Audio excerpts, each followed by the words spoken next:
Welcome back. And now, The Big Brag by Dr. Seuss. The rabbit felt mighty important that day. On top of the hill in the sun where he lay, he felt so important up there on that hill that he started in bragging, as animals will.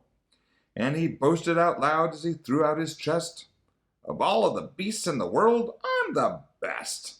On land and on sea, even up in the sky, no animal lives who is better than I."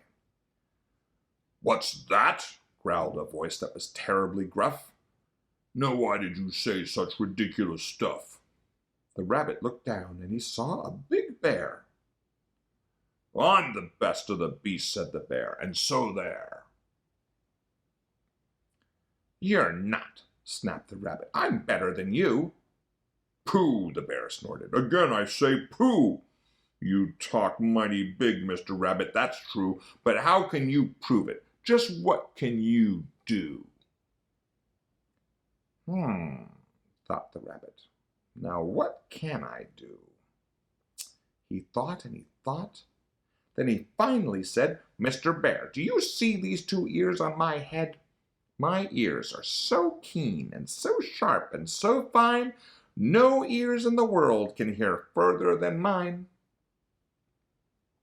"Humph!" the bear grunted. He looked at each ear.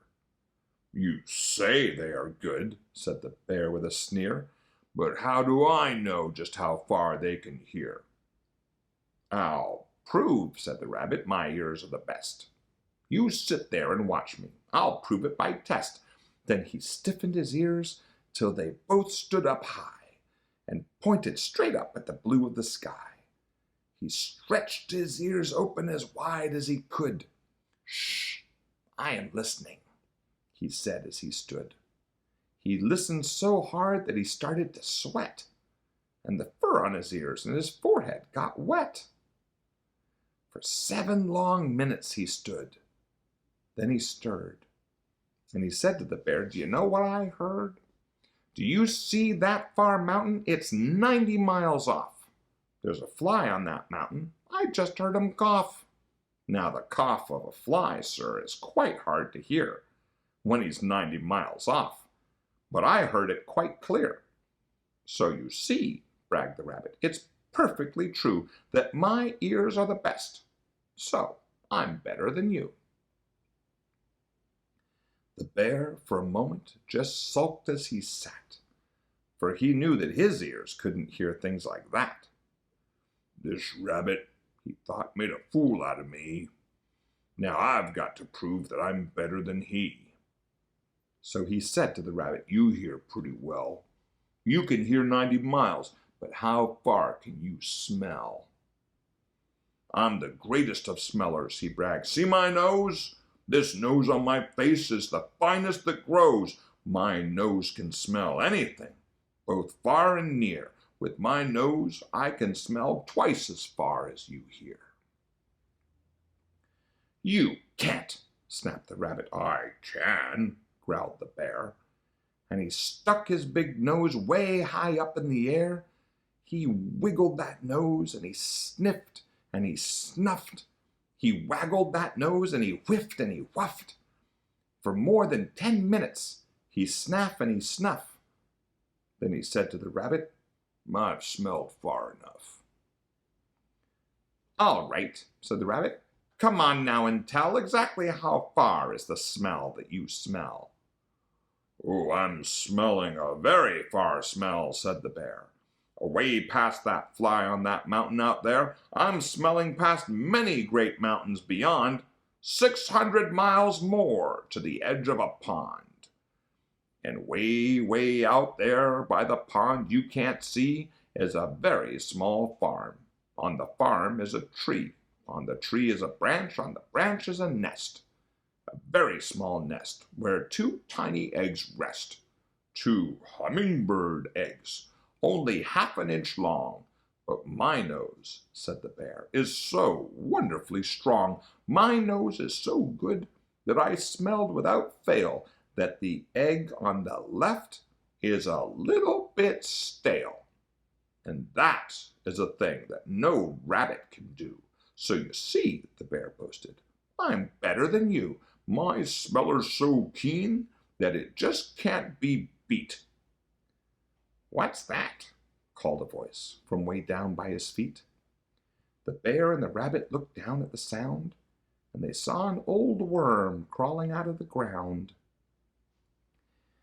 Now, boys, said the worm, you've been bragging a lot. You both think you're great, but I think you're not. You're not half as good as a fellow like me. You hear and you smell, but how far can you see? Now I'm here to prove to you big boasting guys that your nose and your ears aren't as good as my eyes. And the little old worm cocked his head to one side, and he opened his eyes, and he opened them wide, and they looked far away with a strange sort of stare, as if they were burning two holes in the air. The eyes of that worm almost popped from his head. He stared half an hour till his eyelids got red. That's enough, growled the bear. Tell the rabbit and me how far did you look, and just what did you see? Well, boys, the worm answered, that look that I took was a look that looked farther than you'll ever look. I looked across the ocean, way out to Japan, for I can see farther than anyone can. There's no one on earth who has eyesight that's finer. I looked past Japan, then I looked across China, I looked across Egypt, then took a quick glance across the two countries of Holland and France. Then I looked across England and also Brazil, but I didn't stop there. I looked much farther still, and I kept right on looking and looking until I'd looked round the world and right back to this hill, and I saw on this hill, since my eyesight's so keen, the two biggest fools that have ever been seen.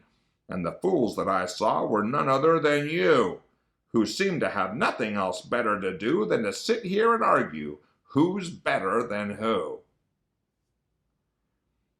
Then the little old worm gave his head a small jerk, and he dived in his hole and went back to his work.